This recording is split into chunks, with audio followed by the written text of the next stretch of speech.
Alright, what's up, class? You're talking about Assignment 10 tonight. I watched Super Time Force. This game actually looks really, really fun to play. You move throughout each level, and you're fighting aliens and kind of destroying things.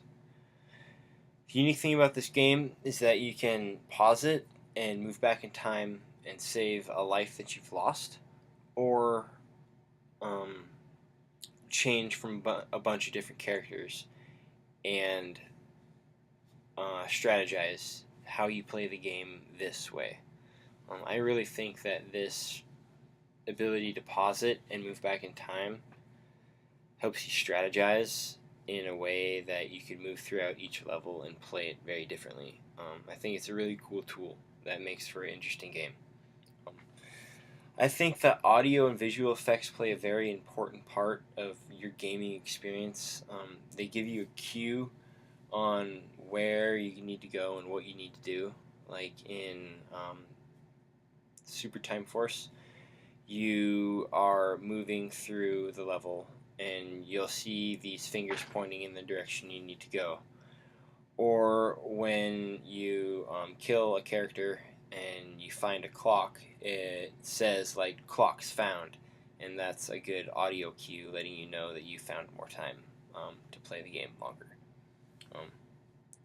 I actually watched this game a couple times through. It looked really fun. If I really wasn't super broke right now, I would have bought it.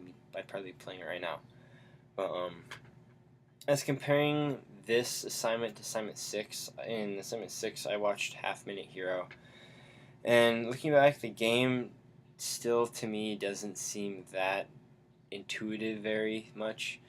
It's just really simple at what you're doing. You're just moving around from place to place trying to find the quickest way to get to the boss.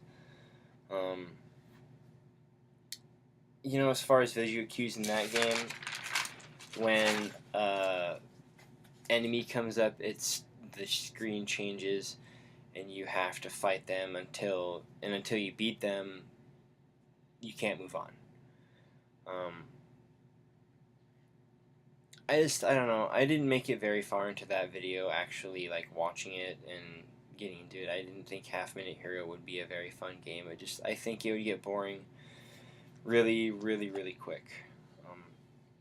And as for relating a game that uses the magic cycle, I'm going to talk about GoldenEye 007. I like the Nintendo 64 version. That game has always been one of my favorites. It's super, super fun. Basically, in the beginning, you start out on a dam with your spy partner, Alex Trevelyan, and you're trying to go and destroy this dam, essentially, that has a bunch of weapons. But you think your enemy gets killed, and you kind of move on, and the narrative kind of changes from there. But the first couple levels of that game really introduce like the first swirl as the gameplay. So after that, after you get a few missions in, the narrative kind of really comes into play, where you're tracking this like Russian spy agency that's planning to hurt a bunch of different countries. Basically, you're trying to find out who is setting up this GoldenEye satellite to shoot up London. And that really lays out the narrative for you pretty much after those first couple levels. And in the very last levels, you really get to the third swirl, and that's where you get to interpret the game.